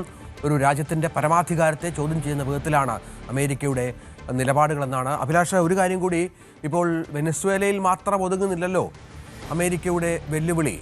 മറ്റ് രാജ്യങ്ങളും ക്യൂബ അടക്കമുള്ള രാജ്യങ്ങളുമായി ബന്ധപ്പെട്ടും ചില കാര്യങ്ങൾ ട്രംപിൻ്റെ ഭാഗത്തു നിന്ന് ഉണ്ടാകുന്നു. സ്വാഭാവികമായും ഈ വെനസ്വേലയിൽ ഇത്തരം ഏകപക്ഷീയമായ നടപടി ഉണ്ടായാൽ മറ്റ് രാജ്യങ്ങളിലേക്ക് അത് വ്യാപിപ്പിക്കാൻ മടിക്കാത്തൊരു ഭരണാധികാരിയാണ് ട്രംപ്. അതും പ്രതീക്ഷിക്കണോ? തീർച്ചയായിട്ടും. ഇപ്പോൾ വെനസ്വേലയിൽ ഉണ്ടായ നടപടി എന്ന് പറയുന്നത് കഴിഞ്ഞ കുറച്ച് മാസങ്ങളായി തന്നെ വലിയ രീതിയിലുള്ള തർക്കങ്ങളും പ്രശ്നങ്ങളും ഇരു രാജ്യങ്ങളും തമ്മിൽ ഉണ്ടായിരുന്നു. കരീബിയൻ തീരത്തേക്ക് പോകുന്ന കപ്പലുകളും അതുപോലെ കരീബിയൻ തീരത്ത്, അതായത് വെനസ്വേലയിൽ നിന്ന് പുറപ്പെടുന്ന കപ്പലുകളെയും വലിയ രീതിയിൽ ആക്രമിക്കുന്ന ദൃശ്യങ്ങളെല്ലാം കഴിഞ്ഞ കുറച്ച് മാസങ്ങളായി നമ്മൾ കാണുന്നതാണ്. വലിയ രീതിയിൽ അവിടുത്തെ എയർഫോഴ്സ് ആക്രമണങ്ങൾ കപ്പലുകൾക്ക് നേരെ ഉണ്ടാകുന്നു, നിരവധി ആളുകൾ കൊല്ലപ്പെടുന്നു. ഈ കപ്പലുകളിലെല്ലാം മയക്കുമരുന്നാണ്, ഫെൻറ്റനിൽ പോലുള്ള കൊക്കൈൻ പോലുള്ള രാസമരുന്നുകളാണ്. അത് അമേരിക്കയെ നശിപ്പിക്കുന്നു എന്നുള്ള ആരോപിച്ചുകൊണ്ടാണ് ഇത്തരത്തിൽ ആ കരീബിയൻ കടലിൽ കൂടെ സഞ്ചരിക്കുന്ന കപ്പലുകളെല്ലാം ആക്രമിക്കുന്നത് അമേരിക്ക. അങ്ങനെ കഴിഞ്ഞ കുറച്ച് കാലങ്ങളായി തന്നെ ഇത്തരത്തിലൊരു ആക്രമണം നടത്താനുള്ള പദ്ധതികൾ ഇട്ടിരുന്നു. ഇന്നലെ പുറത്തു വന്ന റിപ്പോർട്ടുകൾ പ്രകാരം നമ്മൾ റിപ്പോർട്ട് ചെയ്തതുപോലെ കഴിഞ്ഞ 4 മാസമായി ഇപ്പോൾ വെനസ്വേലയിൽ നടത്തിയ ആക്രമണത്തിൻ്റെ പരിശീലനങ്ങൾ അവിടുത്തെ അമേരിക്കയിലെ ഡെൽറ്റ ഫോഴ്സ് നടത്തി വരികയായിരുന്നു എന്നുള്ളതാണ്. കഴിഞ്ഞ 4 ദിവസം മുമ്പാണ് ഡൊണാൾഡ് ട്രംപ് ഈ ഒരു ആക്രമണത്തിന്, ഈ ഒരു തട്ടിക്കൊണ്ടുപോകൽ നടപടിക്ക്, പ്രോജക്റ്റ് ആബ്സല്യൂട്ട് റിസോൾവ് എന്നാണ് ഈ ഒരു ഇന്നലെ നടത്തിയ ഓപ്പറേഷൻ്റെ പേര് കഴിഞ്ഞ ദിവസം. അപ്പോൾ ആ ഒരു ഇതൊക്കെ കഴിഞ്ഞ കുറച്ച് മാസങ്ങളായി തന്നെ അമേരിക്ക പദ്ധതിയിട്ട് വരുന്ന കാര്യമായിരുന്നു. മാത്രമല്ല ഈ മദൂറോയുടെ തലയിൽ $50 മില്യൺ നേരത്തെ വിലയിട്ടുന്നത്. 2019 മുതൽ തന്നെ മദൂറോയുമായി ബന്ധപ്പെട്ടുള്ള വിവരങ്ങൾ നൽകുന്നവർക്ക് $50 മില്യൺ അമേരിക്ക പ്രഖ്യാപിച്ചിരുന്നത്. പിന്നെ 2019, അതായത് ഡൊണാൾഡ് ട്രംപിൻ്റെ ആദ്യ ഭരണകാലത്ത് ഇത്തരത്തിൽ മദൂറോയെ തട്ടിക്കൊണ്ടുപോകാനൊക്കെയുള്ള ശ്രമം നടത്തിയെങ്കിലും അതിനൊരു പദ്ധതി ഇട്ടിരുന്നെങ്കിലും പിന്നീട് വേണ്ടെന്ന് വയ്ക്കുകയായിരുന്നു. പിന്നീട് ഇപ്പോൾ വീണ്ടും അധികാരത്തിൽ വരുമ്പോൾ മാർക്കോ റൂബിയോയുടെ ഉപദേശത്തിൻ്റെ അടിസ്ഥാനത്തിലാണ് വീണ്ടും ഇത്തരത്തിലൊരു പ്രോജക്റ്റ് അല്ലെങ്കിൽ ഒരു ഓപ്പറേഷൻ അവർ നടത്തുന്നതും വിജയകരമായി അത് പൂർത്തിയാക്കുന്നതും. എന്തായാലും ഇപ്പോൾ കൊളംബിയയെ പറ്റിയും ഇപ്പോൾ പറഞ്ഞ സ്ഥിതിക്ക് എന്തായാലും അമേരിക്കയുടെ ഹിറ്റ് ലിസ്റ്റിലുള്ള ഒരു സ്ഥലം തന്നെയാണ് കൊളംബിയ എന്ന് പറയുന്നത്. അതുപോലെ തന്നെ ക്യൂബയെ പറ്റിയും ഡൊണാൾഡ് ട്രംപ് പറഞ്ഞു വയ്ക്കുന്നുണ്ട്. അതായത് ഏറ്റവും മോശമായിട്ടുള്ള അല്ലെങ്കിൽ ഏറ്റവും തകർന്നടിഞ്ഞ ഒരു രാജ്യമായി ക്യൂബ മാറിയിരിക്കുന്നു. അതിനെ രക്ഷപ്പെടുത്താനും ചില പദ്ധതികൾ വേണം, അതിനെപ്പറ്റിയും അമേരിക്ക ആലോചിക്കും എന്ന് പറയുന്നുണ്ട്. അതായത് ഒരുപക്ഷെ ഇനിയിപ്പോൾ തൊട്ടടുത്ത ലക്ഷ്യം എന്ന് പറയുന്നത് കൊളംബിയയും അതിനുശേഷം ക്യൂബയും അമേരിക്ക ലക്ഷ്യമിടുന്നു എന്നുള്ളതാണ് നമ്മൾ ഇവിടെ കണ്ട് മനസ്സിലാക്കേണ്ടത്. ശരി അഭിലാഷ്, അമേരിക്കയുടെ ഇനിയുള്ള ലക്ഷ്യം നീക്കമെന്തെന്നുള്ളത് പ്രവചിക്കാനാവാത്ത ഒന്നാണ്. കാരണം എപ്പോഴും പ്രവചിക്കാനാവാത്ത ഒരു ഭരണാധികാരിയായി ട്രംപ് മാറുന്ന പശ്ചാത്തലം, ലോകരാജ്യങ്ങളെ പല തീരുമാനങ്ങളും കൊണ്ട് ഞെട്ടിക്കുന്ന ഒരു ഭരണാധികാരിയായി ട്രംപ് മാറുന്നത് പ്രത്യേക സാഹചര്യമാണ് സൃഷ്ടിക്കുന്നത്. രാജ്യത്തെ എല്ലാ രാഷ്ട്രീയ തടവുകാരെയും മോചിപ്പിക്കണമെന്ന് വെനസ്വേലൻ പ്രതിപക്ഷ നേതാവും സമാധാനത്തിനുള്ള നോബൽ സമ്മാന ജേതാവുമായ മരിയ കൊറീന മച്ചാഡോ ലോകത്തിലെ എല്ലാ ജനാധിപത്യവാദികളും ഈ നിർണായക മണിക്കൂറിൽ തങ്ങളെ പിന്തുണയ്ക്കണമെന്ന് സമൂഹമാധ്യമങ്ങളിലൂടെ അഭ്യർത്ഥിച്ചു. ഫ്രഞ്ച് പ്രസിഡന്റ് ഇമ്മാനുവേൽ മാക്രോൺ ആഹ്വാനത്തെ പിന്തുണച്ച് രംഗത്തെത്തി. സമാധാനപരവും ജനാധിപത്യപരവുമായ പരിവർത്തനത്തിന് അനുകൂലമായി ശബ്ദമുയർത്താൻ ഫ്രാൻസിന്റെ പിന്തുണയുണ്ടാകുമെന്ന് മാക്രോൺ വ്യക്തമാക്കി. സാമ്പത്തിക പ്രശ്നങ്ങളെ തുടർന്ന് പ്രതിഷേധം ശക്തമായ ഇറാനിൽ നിന്ന് അയത്തുള്ള ഖൊമേനിയെ നാട് കടക്കാൻ ഖൊമേനി പദ്ധതിയിടുന്നതായി റിപ്പോർട്ട്. ഖൊമേനിയും കുടുംബവും അടക്കം 20 പേരടങ്ങുന്ന സംഘമാണ് പ്രതിഷേധം ഒടുങ്ങിയില്ലെങ്കിൽ നാടുവിടാൻ ഒരുങ്ങുന്നതെന്നാണ് ബ്രിട്ടീഷ് പത്രം റിപ്പോർട്ട് ചെയ്യുന്നത്. അഭിലാഷ് തുടരുന്നുണ്ട്. അഭിലാഷ്, ഖൊമേനിയുടെ നില വല്ലാതെ പരുങ്ങലിലാണ്. വലിയ പ്രതിഷേധം അവിടെയുണ്ട്. വിലക്കയറ്റം, സാമ്പത്തിക പ്രതിസന്ധി, പണപ്പെരുപ്പം, അങ്ങനെ ഒരു രാജ്യം അഭിമുഖീകരിക്കാവുന്ന എല്ലാ പ്രതിസന്ധികളും നേരിടുന്നു. ഖൊമേനി ഉടൻ നാടുവിടാനാണോ സാധ്യത? ഇത് ഇപ്പോൾ ബ്രിട്ടീഷ് പത്രം ദ ടൈംസ് റിപ്പോർട്ട് ചെയ്യുന്നത് പ്രകാരം പ്ലാൻ ബി എന്നുള്ള നിലയിലാണ് ഇത്തരത്തിലൊരു റിപ്പോർട്ട് വന്നിരിക്കുന്നത്. അതായത് ഇപ്പോഴത്തെ ഇറാനിൽ നടക്കുന്ന സംഘർഷം അല്ലെങ്കിൽ പ്രക്ഷോഭം അത് തടയാൻ കഴിഞ്ഞില്ലെങ്കിൽ അല്ലെങ്കിൽ അത് ഇനിയും വ്യാപിക്കുകയാണെങ്കിൽ എന്താണ് പോംവഴി എന്നുള്ളതാണ് ഇറാൻ്റെ ഭരണകൂടമായിട്ടുള്ള ഖൊമേനിയും സംഘവും ആലോചിച്ചത്. അതിൽ ഏറ്റവും പ്രധാനപ്പെട്ട കാര്യം, ഏതെങ്കിലും ഒരു സാഹചര്യത്തിൽ ഇത്തരം ഒരു പ്രക്ഷോഭം മുന്നോട്ട് പോവുകയാണെങ്കിൽ താൻ കൊല്ലപ്പെടാനുള്ള ഒരു സാധ്യത ഖൊമേനി കാണുന്നുണ്ട്. കാരണം ജനത്തിൻ്റെ പ്രതിഷേധം അവിടെ ഒരു സൈഡ് നിൽക്കുമ്പോൾ അമേരിക്കയുടെ ഭീഷണി മറു സൈഡിലുണ്ട്. ഇപ്പോൾ ഈ അമേരിക്കയും ഈ ജനങ്ങളും, ഇപ്പോൾ തെരുവിലിറങ്ങിയ ജനങ്ങളും ഒരുപോലെ ഒരുമിച്ച് നിന്നാൽ ഒരു പക്ഷേ തന്നെ തള്ളി താഴെയിടാമെന്നുള്ള ഒരു സാഹചര്യം മുന്നിൽ കാണുന്നുണ്ട് ഖൊമേനി. അതുകൊണ്ട് തന്നെയാണ് ഇപ്പോൾ ഖമനേയി ഇപ്പോൾ ഇനി എന്താണ് അടുത്ത വഴി എന്ന് ആലോചിക്കുമ്പോഴാണ് നാട് വിടാൻ, ഒളിവിൽ പോകാനുള്ള ഒരു കാര്യം അവർക്ക് മുന്നിൽ വരുന്നത്. അങ്ങനെയാണ് റഷ്യയിലേക്ക്, അതായത് ഇറാൻ്റെ ഏറ്റവും അടുത്ത സുഹൃത്ത് സുഹൃത്താണ് റഷ്യ. അപ്പോൾ റഷ്യയിലേക്ക് നാട് കടക്കാം. കാരണം റഷ്യ അത്രയും സേഫസ്റ്റ് കൺട്രി കൂടിയാണ് അവരെ സംബന്ധിച്ച്. കാരണം അങ്ങനെ ആർക്കും അമേരിക്ക പോലുള്ള രാജ്യത്തിന് പെട്ടെന്നൊന്നും കടന്നു കയറാൻ കഴിയുന്ന ഒരു രാജ്യമല്ല റഷ്യ. അതുകൊണ്ട് തന്നെ അങ്ങോട്ടേക്ക് പോകാം എന്നുള്ള ഒരു തീരുമാനത്തിലാണ് ഇപ്പോൾ ഖമനേയി എന്നാണ് മനസ്സിലാകുന്നത്. അതുപോലെ തന്നെ $95 ബില്യൺ ആസ്തികൾ കൂടി കൊണ്ടുപോകാനുള്ള ഒരു തീരുമാനത്തിലേക്ക് ഖമനേയും സംഘവും എത്തിയിരിക്കുന്നു എന്നുള്ളതാണ് വിവരം. അത് പ്ലാൻ ബി ആണ്. ഈ ഒരു സംഘർഷം അവസാനിച്ചില്ലെങ്കിൽ മാത്രം, കാരണം നമുക്കറിയാം ബംഗ്ലാദേശിൻ്റെയും നേപ്പാളിൻ്റെയും സ്ഥിതി നമുക്ക് അറിയാവുന്നതാണ്. അവിടെ എന്താണ് സംഭവിച്ചത് എന്നുള്ളത് അറിയാം. അതുപോലെ തന്നെ ഇപ്പോൾ വെനസ്വേലയിൽ ഉണ്ടായ സംഭവം ഖമനേയിയെ അക്ഷരാർത്ഥത്തിൽ ഞെട്ടിച്ചിട്ടുണ്ടെന്നുള്ളത് ഉറപ്പാണ്. കാരണം ഏതെങ്കിലും ഒരു സമയത്ത് അമേരിക്കയുടെയും അതുപോലെ ഇസ്രായേലിൻ്റെ മൊസാദും ചേർന്ന് ഒരു പദ്ധതി തയ്യാറാക്കിയാൽ ഈ ഒരു പ്രക്ഷോഭം, തെരുവിൽ ജനത്തിൻ്റെ പ്രക്ഷോഭം നടക്കുന്ന സമയത്ത് തനിക്കെതിരെ ഒരു ആക്രമണം ഉണ്ടായാൽ എന്ത് ചെയ്യുമെന്നുള്ളൊരു കാര്യം കൂടി ഇറാൻ്റെ മുന്നിലുണ്ട്. അതുകൊണ്ട് തന്നെ ഏതെങ്കിലും തരത്തിൽ അമേരിക്കയുടെ ഒരു വലിയ നീക്കം വരുന്നതിന് മുമ്പ് രക്ഷപ്പെടാമെന്നുള്ളൊരു പദ്ധതിയാണ് അവർ തയ്യാറാക്കിയിരിക്കുന്നത്. വെനസ്വേലൻ പ്രസിഡന്റിനെ അമേരിക്ക തട്ടിക്കൊണ്ടുപോയതുപോലെ ഇറാനിൽ സംഭവിച്ചുകൂടാ എന്നില്ല. അപ്പോൾ അതുകൊണ്ട് പക്ഷേ വെനസ്വേലയെ പോലെയല്ല, ഇറാൻ ഒരു വലിയ രാജ്യമാണ്. വലിയ അമേരിക്കയുടെ അത്ര ഇല്ലെങ്കിൽ പോലും വലിയ സൈനിക ശക്തിയൊക്കെ ആണെങ്കിൽ പോലും അമേരിക്കയും ഇസ്രായേലും ഒരുമിച്ച് മൊസാദും ചേർന്ന ഒരു പദ്ധതി തയ്യാറാക്കിയാൽ ഒരു പക്ഷേ തങ്ങളുടെ പ്ലാനുകൾ പൊളിയുന്ന ഒരു സാധ്യത ഖമനേയി മുന്നിൽ കാണുന്നുണ്ട്. നമുക്കറിയാം 2023 തെഹ്റാനിൽ വെച്ചാണ് ഹമാസിൻ്റെ തലവൻ കൊല്ലപ്പെടുന്നത്. അങ്ങനെ തങ്ങളുടെ മൂക്കിൻ തുമ്പത്തെത്തി അവിടെ വെച്ച് ആളുകളെ കൊല്ലാൻ പോലും കഴിവുള്ള ടീമാണ് മൊസാദ് എന്ന് പറയുന്നത്. അതുകൊണ്ട് തന്നെ 2025 ഒരു തവണ ഖമനേയിയെ കൊല്ലാനായിട്ടുള്ള തീരുമാനം അമേരിക്കയും ഇസ്രായേലും എടുത്തതാണ്. അന്ന് കൃത്യസമയത്ത് ഒളിവിൽ പോയതുകൊണ്ട് മാത്രമാണ് ഖമനേയി അന്ന് രക്ഷപ്പെട്ട് തിരിച്ചെത്തിയത്. ഇപ്പോൾ വീണ്ടും ഒരു പദ്ധതി അമേരിക്കയുടെ ഭാഗത്തു നിന്ന് ഒരുങ്ങുന്നതായിട്ടുള്ള വിവരങ്ങൾ പുറത്തു വരുന്ന സാഹചര്യത്തിൽ കൂടിയാണ് ഇറാന്റെ പരമോന്നത നേതാവായിട്ടുള്ള ആയത്തുള്ള ഖമനേയി റഷ്യയിലേക്ക് കടക്കാൻ പദ്ധതിയിടുന്നതായിട്ടുള്ള റിപ്പോർട്ടുകൾ പുറത്തു വരുന്നത്. രഞ്ജിത്ത്. ശരി അഭിലാഷ്, ഇറാനിലും കാര്യങ്ങൾ അത്ര ശുഭകരമല്ല. ഇടവേള.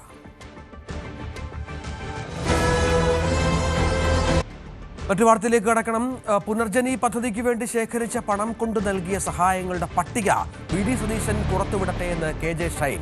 DCC സെക്രട്ടറി ആയിരുന്ന രാജേന്ദ്ര പ്രസാദാണ് കാര്യങ്ങൾ പുറത്തു കൊണ്ടുവന്നത്. MLA എന്ന നിലയിൽ നടത്തിയ സാമ്പത്തിക ഇടപാടുകൾ പരിശോധിക്കണമെന്നും ഷൈൻ ആവശ്യപ്പെട്ടു. യഥാർത്ഥത്തിൽ നിങ്ങൾക്കെല്ലാം അറിയാം, ഈ വിഷയം നമ്മുടെ സമൂഹ മധ്യത്തിലേക്ക് രാഷ്ട്രീയ ചർച്ചകളിലേക്ക് കൊണ്ടുവന്നിട്ടുള്ളത് എറണാകുളത്തെ KPCCയുടെ സെക്രട്ടറി ആയിരുന്ന DCC സെക്രട്ടറി ആയിരുന്ന രാജേന്ദ്ര പ്രസാദ്, അദ്ദേഹത്തിൽ നിന്നാണ് ഈ വാർത്ത പുറത്തു വന്നിട്ടുള്ളത്. അദ്ദേഹമാണ് വിജിലൻസിന് കൃത്യമായ മൊഴി കൊടുത്തിട്ടുള്ളത്. ഒന്ന്, ജനപ്രതിനിധി എന്നുള്ള നിലയ്ക്ക്, MLA എന്നുള്ള നിലയ്ക്ക് കേരള നിയമസഭാ ചട്ടങ്ങൾക്കും വകുപ്പുകൾക്കും അനുസൃതമായിട്ടാണോ അല്ല എന്നാണ് നമുക്കറിയാൻ സാധിച്ചത് മാധ്യമങ്ങളിലൂടെ.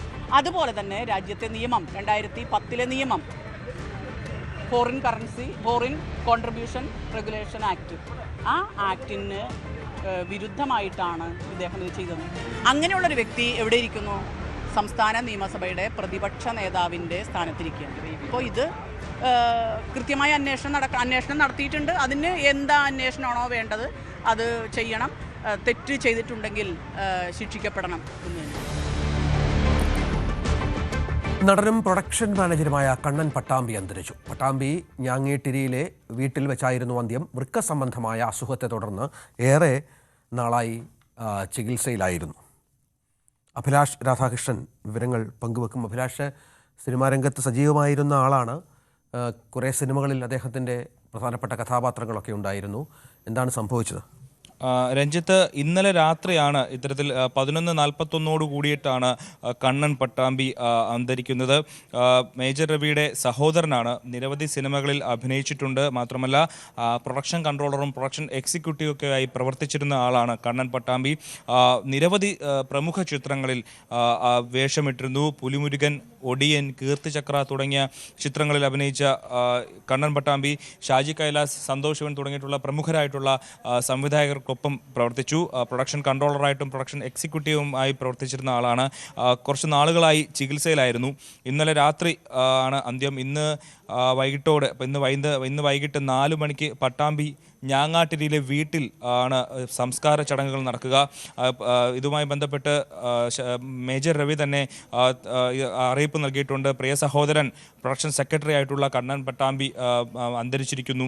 ഇന്നലെ രാത്രി 11:41 അന്തരിച്ചതെന്ന് മേജർ രവി തന്നെ കുറിപ്പിൽ ജനങ്ങളെ അറിയിച്ചിരിക്കുകയാണ്. വലിയ സങ്കടം, മേജർ രവിയെ സംബന്ധിച്ച് വലിയ സങ്കടം ഉള്ള വാർത്തയാണ്. സഹോദരനാണ് മരിച്ചത്. നിരവധി സിനിമകളിൽ വേഷമിട്ട ആളാണ് കണ്ണൻ പട്ടാമ്പി. നമുക്ക് എല്ലാവർക്കും ആളെ കാണുമ്പോൾ തന്നെ മനസ്സിലാകുന്ന ഒരു നടനായിരുന്നു. പുലിമുരുകനും കീർത്തിചക്ര തുടങ്ങിയിട്ടുള്ള സിനിമകളിലെല്ലാം പട്ടാളക്കാരനായിട്ടൊക്കെ വേഷമിട്ടിരുന്ന ആളാണ്. പുലിമുരുകനിലുണ്ടായിരുന്നു. അതുപോലെ നിരവധി സിനിമകളിൽ, ഒരുപാട് സിനിമകളിൽ ശ്രദ്ധേയമായ വേഷം കൈകാര്യം ചെയ്തിരുന്ന നടനായിരുന്നു കണ്ണൻ പട്ടാമ്പി. അദ്ദേഹം ഇന്നലെ രാത്രി 11:41 അന്തരിക്കുന്നത്. വൃക്ക സംബന്ധമായ രോഗങ്ങളാൽ ചികിത്സയിൽ തുടരുന്ന ആളുകൂടിയായിരുന്നു കണ്ണൻ പട്ടാമ്പി. അഭിലാഷാണ് വിവരങ്ങൾ പങ്കുവച്ചത്. മറ്റു വാർത്തയിലേക്ക് പോകണം. പുലിപ്പേടിയിൽ തിരുവനന്തപുരം മീനാങ്കലും പരിസര പ്രദേശങ്ങളും ജനവാസ മേഖലയിൽ പുലിയെ കണ്ടെന്നും CCTV ദൃശ്യങ്ങളിൽ പുലിയുടെ സാന്നിധ്യം സ്ഥിരീകരിച്ചതായും നാട്ടുകാർ പറയുന്നു. സ്ഥലത്തെത്തിയ RRT സംഘം നാട്ടുകാരോട് ജാഗ്രത പാലിക്കാൻ നിർദ്ദേശവും നൽകി. VV അരുണുണ്ട്. അരുണ്, പുലിയാണെന്ന് സ്ഥിരീകരിച്ചോ?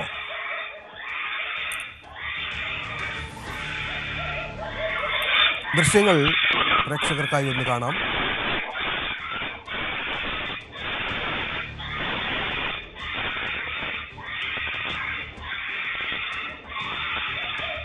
അരുണ്, പുലിയാണെന്ന് ഏതാണ്ട് സ്ഥിരീകരിച്ചോ RRT സംഘം?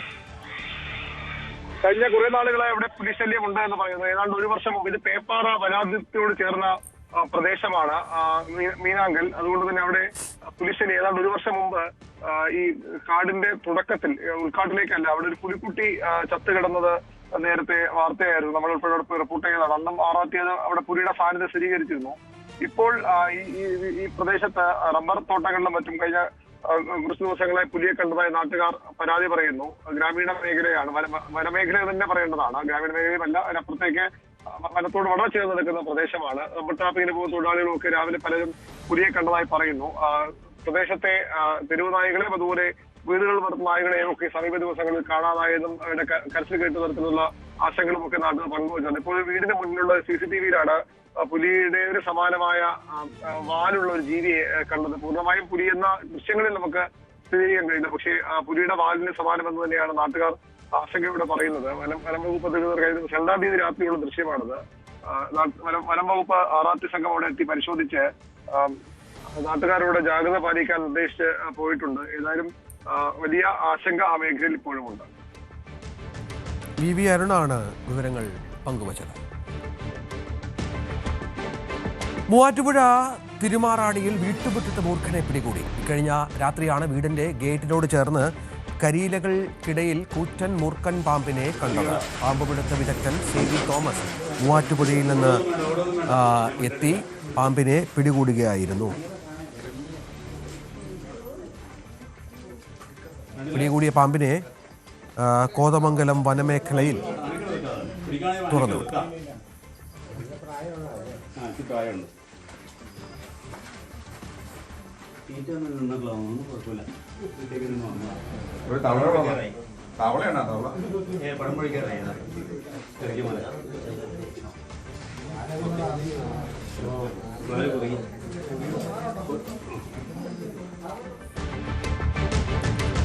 Muvattupuzha Kadathi saint Peter's and saint Paul's Yakobaya Suriyani പള്ളിയിൽ വെടിമരുന്നിന് തീപിടിച്ചുണ്ടായ സ്ഫോടനത്തെ തുടർന്ന് ഒരാൾ മരിക്കുകയും ഒരാൾ ഗുരുതരമായി പരിക്കേൽക്കുകയും ചെയ്ത സംഭവത്തിൽ പോലീസിനും പള്ളി വികാരിക്കും ട്രസ്റ്റുകൾക്കുമെതിരെ കേസ് രജിസ്റ്റർ ചെയ്തു. സുരക്ഷാ വീഴ്ച വരുത്തിയതിനും സ്ഫോടക വസ്തു നിയമലംഘന പ്രകാരവുമുള്ള വകുപ്പുകളാണ് ചുമത്തിയിരിക്കുന്നത്. പള്ളി വികാരി ഫാദർ ബിജു വർക്കി, പള്ളി ട്രസ്റ്റിമാരായ സാബു പോൾ, CM എൽദോ എന്നിവർക്കെതിരെയാണ് കേസ്.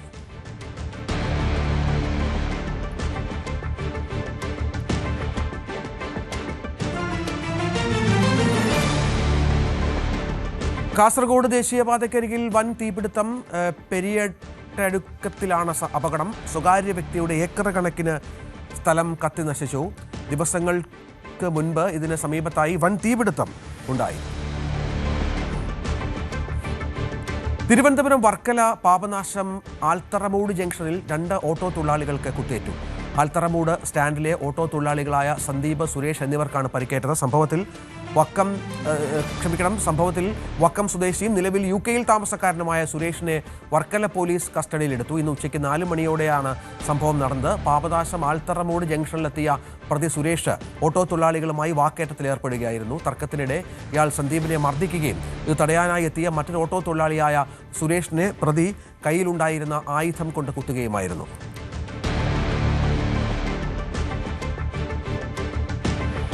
മലപ്പുറത്ത് അരിവാൾ രോഗത്തിന് ചികിത്സയിലായിരുന്ന ആദിവാസി ബാലൻ മരിച്ചു. ചാലിയാർ അമ്പുമല ആദിവാസി നഗറിലെ ഗോപിയാണ് മരിച്ചത്. 16 വയസ്സായിരുന്നു. കുറച്ചുനാളായി രോഗബാധിതനായിരുന്നു. രോഗം മൂർച്ഛിച്ചതിനെ തുടർന്ന് ആശുപത്രിയിൽ എത്തിച്ചെങ്കിലും കഴിഞ്ഞ ദിവസം വൈകിട്ട് മരിച്ചു.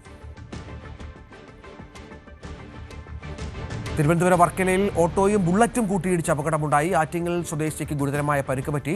ആലങ്കാട് സ്വദേശി രഞ്ജിത്തിനാണ് പരിക്കേറ്റത്. ഇയാളെ വർക്കല താലൂക്ക് ആശുപത്രിയിൽ പ്രവേശിപ്പിച്ചു. വർക്കലയിൽ നിന്നും പാരിപ്പള്ളി ഭാഗത്തേക്ക് പോവുകയായിരുന്ന വാഹനങ്ങളാണ്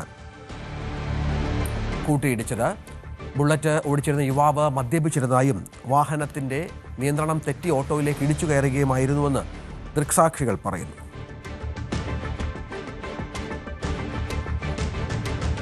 കോഴിക്കോട് ഇരിങ്ങാടൻ പള്ളി ജംഗ്ഷനിലുണ്ടായ വാഹനാപകടത്തിൽ ലോറി ഡ്രൈവർക്ക് ദാരുണാന്ത്യം. വയനാട് സ്വദേശി കൃഷ്ണനാണ് മരിച്ചത്. മൈസൂരിൽ നിന്ന് കോഴിക്കോട് ബീവറേജിലേക്ക് മദ്യവുമായി വന്ന ലോറി കാറുമായി കൂട്ടിയിടിച്ച് നിയന്ത്രണം വിട്ട് കൈവരിയിൽ ഇടിച്ച ശേഷം മറിയുകയായിരുന്നു. പുലർച്ചെ 4 മണിയോടെയാണ് അപകടം. ലോറിക്കിടയിൽ കുടുങ്ങിയ കൃഷ്ണനെ അഗ്നിരക്ഷാ സേന പുറത്തെത്തിച്ച് ആശുപത്രിയിൽ പ്രവേശിപ്പിച്ചെങ്കിലും ജീവൻ രക്ഷിക്കാനായില്ല.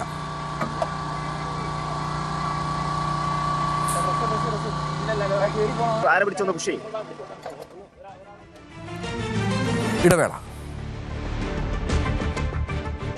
ഡൽഹി കലാപക്കേസിൽ ഉമർ ഖാലിദ് അടക്കമുള്ളവരുടെ ജാമ്യാപേക്ഷയിൽ ഇന്ന് വിധി. സുപ്രീം കോടതിയാണ് വിധി പറയുക. ജാമ്യം നിഷേധിച്ച ഡൽഹി ഹൈക്കോടതി ഉത്തരവുകൾക്കെതിരെയാണ് അപ്പീലുകൾ. പ്രതികൾ കസ്റ്റഡിയിലായിട്ട് 5 വർഷത്തിലേറെയായി. 2020 പൗരത്വ നിയമ ഭേദഗതിക്കെതിരായ പ്രതിഷേധങ്ങൾക്കിടെയുണ്ടായ കലാപത്തിനായി ഗൂഢാലോചന നടത്തിയെന്നാണ് കേസ്. വിവരങ്ങളുമായി അഭിലാഷ് ചേരുകയാണ്. അഭിലാഷ്, വിശദാംശങ്ങൾ എന്താണ്?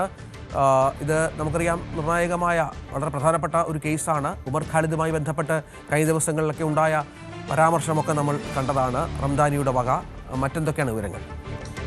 രഞ്ജിത്ത്, ഇന്ന് ഏറ്റവും നിർണായകമായിട്ടുള്ള ഒരു വിധിയാണ് സുപ്രീം കോടതിയുടെ ഡിവിഷൻ ബെഞ്ച് പ്രഖ്യാപിക്കാൻ പോകുന്നത്. കാരണം UAPA എന്ന് പറയുന്ന നിയമത്തെ സംബന്ധിച്ച് അതിൽ ആ നിയമം ചുമത്തപ്പെട്ട് കുറ്റം ചുമത്തപ്പെട്ട് അറസ്റ്റിലായ ഒരാൾക്ക് ജാമ്യം കിട്ടുന്നത് വലിയ പ്രയാസപ്പെട്ടൊരു കാര്യമാണ്. കഴിഞ്ഞ 5 വർഷമായി 2020 സെപ്റ്റംബറിൽ ഡൽഹി പോലീസിന്റെ പിടിയിൽ അകപ്പെടുന്നത് മുതൽ ഇന്ന് വരെയും ജയിലിൽ കഴിയുകയാണ് ഉമർ ഖാലിദും സംഘവും. അപ്പോൾ ഇത്തരത്തിൽ UAPA കുറ്റം ചുമത്തപ്പെട്ട് കഴിഞ്ഞാൽ അത് താൻ നിരപരാധിയാണെന്ന് തെളിയിക്കേണ്ടത് അകത്ത് കിടക്കുന്ന ആളുടെ അല്ലെങ്കിൽ പിടിക്കപ്പെട്ട ആളുടെ കടമയാണ്, ഉത്തരവാദിത്വമാണ്. അതുകൊണ്ടാണ് ഇത്തരത്തിൽ ജാമ്യം ലഭിക്കാനായിട്ട് വലിയ പ്രയാസപ്പെടുന്നത്. അപ്പോൾ വ്യക്തി സ്വാതന്ത്ര്യമാണോ അതോ രാജ്യസുരക്ഷയാണോ വലുത് എന്നുള്ള ഒരു വലിയ ചോദ്യം ഈ UAPA ചുറ്റിപ്പറ്റി കിടപ്പുണ്ട്. ആ ഒരു സാഹചര്യത്തിലാണ് ഇപ്പോൾ സുപ്രീം കോടതി ഡിവിഷൻ ബെഞ്ചിലേക്ക് ഉമർ ഖാലിദിന്റെയും സംഘത്തിന്റെയും ജാമ്യാപേക്ഷകൾ എത്തിയിരിക്കുന്നത്. വലിയ വാദപ്രതിവാദങ്ങളാണ് ഈ കേസുമായി ബന്ധപ്പെട്ട് നടന്നത്. നമുക്കറിയാം, ഡൽഹി കലാപം 2020 ഫെബ്രുവരിയിൽ ഉണ്ടായതാണ്. CAA NRCക്കെതിരെ നാട്ടിലെ ജനങ്ങൾ ഇറങ്ങി പ്രതിഷേധിച്ച ഒരു സംഭവമാണ്. അതുമായി ബന്ധപ്പെട്ട് 53 പേരാണ് കൊല്ലപ്പെട്ടത്. 700ഓളം പേർക്ക് പരിക്കേറ്റ സംഭവം. രാജ്യത്തിനകത്തും പുറത്തും വലിയ രീതിയിൽ ചർച്ചയായ സംഭവം. ആ ഒരു സംഭവത്തിൽ വർഗീയ കലാപമാണ് എന്നുള്ള തരത്തിലേക്ക് അത് വ്യാഖ്യാനിക്കപ്പെടുകയും അതിന് പിന്നിൽ ആസൂത്രിതമായിട്ടുള്ള ചില ഇടപെടലുകൾ ഉണ്ടായിട്ടെന്നുള്ള വിവരങ്ങൾ പുറത്തു വന്നു. അങ്ങനെ ഡൽഹി പോലീസ് ആ കേസ് അന്വേഷിക്കുകയും അങ്ങനെയാണ് ഉമർ ഖാലിദും സംഘവും ഈ ഒരു ഡൽഹിയിലെ ഒരു സമരത്തെ അതൊരു കലാപമായി മാറ്റുന്നതിന് പിന്നിൽ പ്രവർത്തിച്ചു എന്നുള്ള സൂചനകൾ അല്ലെങ്കിൽ കണ്ടെത്തലുകൾ ഡൽഹി പോലീസിന്റെ ഭാഗത്തുനിന്ന് ഉണ്ടാവുന്നത്. അങ്ങനെ 2020 സെപ്റ്റംബറിലാണ് ഉമർ ഖാലിദും സംഘവും പിടിയിലാകുന്നത്. അതിനുശേഷം വലിയ രീതിയിൽ അവർ ജാമ്യത്തിനായുള്ള ശ്രമങ്ങൾ നടത്തുകയും 2023 ഡൽഹി ഹൈക്കോടതിയിൽ ജാമ്യത്തിനായി എത്തുകയും ചെയ്തെങ്കിലും അന്ന് ഇത് കേസ് അത്രയും സുപ്രധാനമായ കേസാണ്. പ്രതികൾക്കെതിരെ അത്രയും കടുത്ത തെളിവുകൾ ഉള്ള സാഹചര്യത്തിൽ ജാമ്യം നൽകാൻ കഴിയില്ല എന്നുള്ള ഒരു കണ്ടെത്തലിലേക്ക്, ഒരു നിരീക്ഷണത്തിലേക്ക് ഡൽഹി ഹൈക്കോടതി എത്തുന്നു. പിന്നീടാണ് ഉമർ ഖാലിദും സംഘവും സുപ്രീം കോടതിയിലേക്ക് പോകുന്നത്. നീണ്ട കാലത്തെ, അതായത് കഴിഞ്ഞ 5 വർഷമായി ജാമ്യത്തിന് വേണ്ടിയിട്ടുള്ള പോരാട്ടം, നിയമ പോരാട്ടം ഈ പ്രതികൾ നടത്തിക്കൊണ്ടിരിക്കുന്ന സാഹചര്യമാണ്. അതിനാണ് ഇന്നൊരു പര്യവസാനം വരുന്നത്. അതിൽ പ്രധാനമായും വാദിക്കുന്നത് ഒരു ആരോപണ വിധേയരാണ് ഇവരെല്ലാം, ഈ പ്രതികൾ. പക്ഷേ ആരോപണ വിധേയരായിട്ട് പോലും ഇവരെ മേൽ കുറ്റം തെളിയിക്കാൻ കഴിയാത്ത സാഹചര്യത്തിൽ ഇത്രയും കാലം ജയിലിലിടുന്നത് ശരിയോ എന്നുള്ളതാണ് ചോദ്യം. അത് വ്യക്തി സ്വാതന്ത്ര്യത്തിനെതിരാണ് എന്നുള്ളതാണ് പ്രതിഭാഗം വാദിക്കുന്നത്. എന്നാൽ അതേസമയം തന്നെ വാദിഭാഗം പറയുന്നത് രാജ്യസുരക്ഷയ്ക്ക് തന്നെ ഭീഷണിയായിട്ടുള്ള ആളുകളാണ് ഇവർ, രാജ്യത്ത് കലാപം നടത്തിയവരാണ് ഇവരെ ജാമ്യം നൽകി പുറത്തുവിടുന്നത് രാജ്യത്തിന് തന്നെ ഭീഷണിയാണെന്നുള്ള വാദമാണ് വാദിഭാഗം ഉന്നയിക്കുന്നത്, അല്ലെങ്കിൽ സർക്കാർ ഉന്നയിക്കുന്നത്. മാലിന്യങ്ങൾ മൂലം കനാൽ വെള്ളത്തിൽ ഒഴുക്ക് തടസ്സപ്പെട്ടത് വൃത്തിയാക്കാൻ രംഗത്തിറങ്ങിയ കോട്ടപ്പാടി ഗ്രാമപഞ്ചായത്ത് പ്രസിഡന്റ് ഉമേഷിന്റെ പ്രവൃത്തി കൈയ്യടി നേടുന്നു. കോട്ടപ്പാടിയുടെ കുടിവെള്ള സ്രോതസ്സായ വിരിപ്പക്കാട്ട് ചിറയിലേക്ക് ഒഴുകി വരുന്ന പെരിയാർ വാലി കനാലിലെ വെള്ളത്തിന്റെ ഒഴുക്ക് തടസ്സപ്പെടുത്തുന്ന രീതിയിൽ മാലിന്യങ്ങൾ അഴിഞ്ഞുകൂടിയതാണ് പ്രസിഡന്റ് നീക്കം ചെയ്ത മാതൃകയായത്.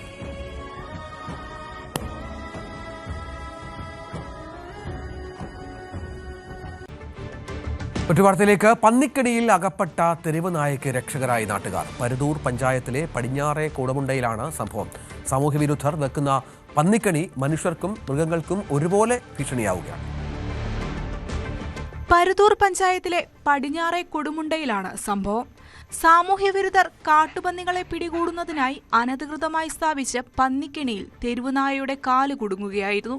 രാത്രിയെന്നോ പകലെന്നോ വ്യത്യാസമില്ലാതെ നായയുടെ കരച്ചിൽ കേട്ട് സമീപവാസികൾ നടത്തിയ പരിശോധനയിലാണ് സ്വകാര്യ വ്യക്തിയുടെ പറമ്പിൽ നായ കുടുങ്ങിയത് കണ്ടത്. 4 ദിവസത്തോളമാണ് നായ ഇത്തരത്തിൽ ദുരിതമനുഭവിച്ചു കിടന്നത്.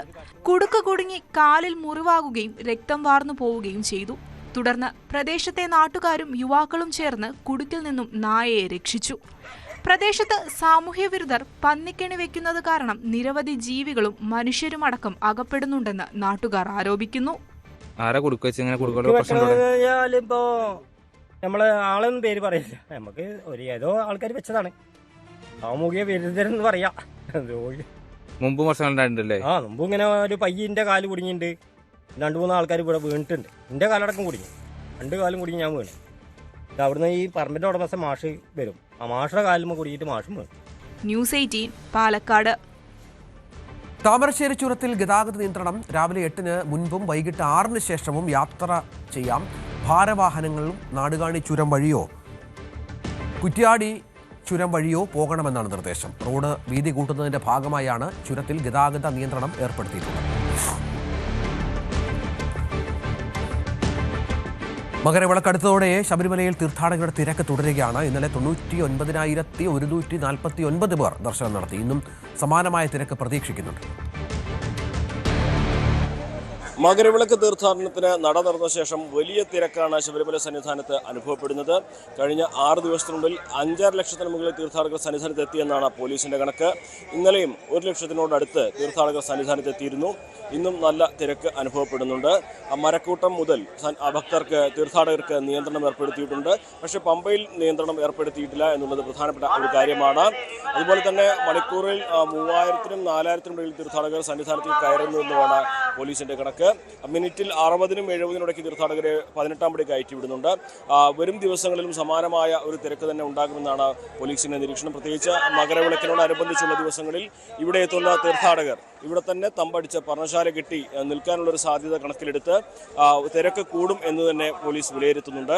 അതാണെങ്കിലും വലിയ തിരക്ക് കഴിഞ്ഞ ദിവസങ്ങളൊക്കെ അനുഭവപ്പെട്ടെങ്കിലും ഇവിടെ എത്തിയ തീർത്ഥാടകർക്ക് ദർശനത്തിനോ മറ്റു കാര്യങ്ങൾക്കോ ബുദ്ധിമുട്ടുണ്ടായിട്ടില്ല എന്നുള്ളതും പ്രധാനപ്പെട്ട കാര്യമാണ്. പക്ഷേ ഇവിടേക്ക് എത്തുവാൻ, ഒരുപക്ഷെ പമ്പയിൽ നിന്ന് സന്നിധാനം വരെ ഇവിടേക്ക് എത്തുവാൻ 7-8 മണിക്കൂർ എടുക്കുന്ന ഒരു സാഹചര്യം ചില സമയങ്ങളിൽ ഉണ്ടായേക്കാം.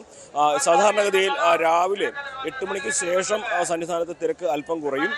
പിന്നീട് തിരിച്ചിറങ്ങുന്ന അയ്യപ്പന്മാരുടെ ഒരു തിരക്കായിരിക്കും ഉണ്ടാവുക. ഒരു 11 മണിയോടെ സ്ഥിതിഗതികൾ കുറെ കൂടി നിയന്ത്രണ വിധേയമാകും. അയ്യപ്പന്മാർക്ക് തിരക്കില്ലാതെ ഇവിടെ എത്താൻ കഴിയുന്നൊരു സാഹചര്യം ഉണ്ടാകും. പക്ഷേ വൈകുന്നേരം വീണ്ടും അയ്യപ്പന്മാരെത്തുകയും തിരക്ക് കൂടുകയും ചെയ്യും. അവരിവിടെ തമ്പടിക്കുമ്പോൾ സ്വാഭാവികമായിട്ടും രാവിലെയും വൈകുന്നേരവും നല്ല തിരക്ക് അനുഭവപ്പെടുന്ന അവസ്ഥയാണ് നിലവിലുള്ളത്. എന്നിരുന്നാലും ഇവിടെ എത്തുന്നവർ സുഗമമായി ദർശനം നടത്തി മടങ്ങിപ്പോകുന്നു എന്നുള്ളത് ദേവസ്വം ബോർഡിനെ സംബന്ധിച്ചും പോലീസിനെ സംബന്ധിച്ചും വലിയ ആശ്വാസമുള്ള കാര്യമാണ്. കാരണം മകര മണ്ഡലവിളക്കിന് മുൻപ് ഉണ്ടായ പ്രശ്നങ്ങൾ, അതിൽ ആദ്യം നട തുറന്നപ്പോൾ ഉണ്ടായ പ്രശ്നങ്ങളൊന്നും പിന്നീട് ആവർത്തിച്ചിട്ടില്ല എന്നുള്ളത് വലിയ ആശ്വാസം നൽകുന്ന കാര്യം തന്നെയാണ് ദേവസ്വം ബോർഡിനെയും പോലീസിനെ സംബന്ധിച്ച്. സന്നിധാനത്ത് നിന്നും CB അനുമോദ്, ന്യൂസ് 18. അനുമോദാണ് വിവരങ്ങൾ പങ്കുവച്ചത്. അയ്യപ്പ ഭക്തർക്ക് ചുക്കുകാപ്പി വിതരണം ചെയ്ത് പോലീസ്. കൊല്ലം പുനലൂരിൽ എത്തുന്ന അയ്യപ്പ ഭക്തർക്കാണ് പോലീസിന്റെ നേതൃത്വത്തിൽ ചുക്കുകാപ്പി വിതരണം നടക്കുന്നത്. മിനി പമ്പ എന്നറിയപ്പെടുന്ന പുനലൂർ TB ജംഗ്ഷനിലാണ് മണ്ഡലകാലം അവസാനിക്കുന്നതുവരെ പുനലൂർ പോലീസ് അയ്യപ്പ ഭക്തർക്ക് സൗജന്യമായി ചുക്കുകാപ്പി വിതരണം ചെയ്യുന്നത്. പുനലൂർ പോലീസ് സേനാംഗങ്ങൾ സഹകരിച്ച് നടത്തുന്ന ചുക്കുകാപ്പി വിതരണത്തിന്റെ ഉദ്ഘാടനം SI അനീഷ് നിർവഹിച്ചു. മണ്ഡല മകരവിളക്ക് മഹോത്സവത്തിന്റെ ഭാഗമായി ശബരിമലയിലേക്ക് അന്യ സംസ്ഥാനങ്ങളിൽ നിന്നും മറ്റും വന്നുപോകുന്ന അയ്യപ്പ ഭക്തന്മാർ വരുന്ന വാഹനങ്ങൾ, ആ വാഹനങ്ങളിലുള്ള ഡ്രൈവർമാർ പലപ്പോഴും ഈ യാത്രയുടെയും മറ്റും ആലസ്യത്തിലും മറ്റു ഉറങ്ങിപ്പോകാനുള്ള സാധ്യത കണക്കിലെടുത്തും അപകടരഹിതമായ ഒരു യാത്ര ഈ മണ്ഡലകാലത്ത് അവർക്ക് പ്രദാനം ചെയ്യുന്നതിൻ്റെ ഭാഗമായി പുനലൂർ പോലീസ് ചുക്കുവെള്ളം വിതരണം ചെയ്യുവാനും അവരുടെ യാത്രാക്ലേശത്തിന് പോലീസിന് ആകും വിധമുള്ള ഒരു ആശ്വാസം നൽകുവാനും നമ്മുടെ ബഹുമാനപ്പെട്ട ജില്ലാ പോലീസ് മേധാവിയുടെ നിർദ്ദേശപ്രകാരം പുനലൂർ പോലീസ് ഇന്നു മുതൽ പുനലൂർ TB ജംഗ്ഷൻ കേന്ദ്രീകരിച്ച് ചുക്കുവെള്ള വിതരണം ആരംഭിക്കുകയാണ്. അന്യ സംസ്ഥാനങ്ങളിൽ നിന്നുവരെ ദീർഘദൂര യാത്രയായി വാഹനമോടിച്ചെത്തുന്ന അയ്യപ്പ ഭക്തർക്കുണ്ടാകുന്ന ക്ഷീണം കാരണമുള്ള അപകടങ്ങൾ ഒഴിവാക്കി സുരക്ഷിതമായ യാത്ര ഒരുക്കുക എന്നതാണ് ചുക്കുകാപ്പി വിതരണം കൊണ്ട് ലക്ഷ്യമിടുന്നത്.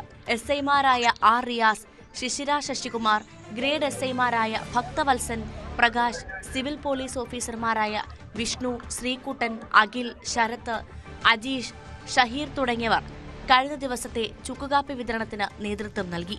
ന്യൂസ് 18 പുനലൂർ. 9 മണി വാർത്ത പൂർണ്ണമാവുകയാണ്. ഇനി അഭിലാഷത്തും ന്യൂസ് ട്രെൻഡ്സുമായി.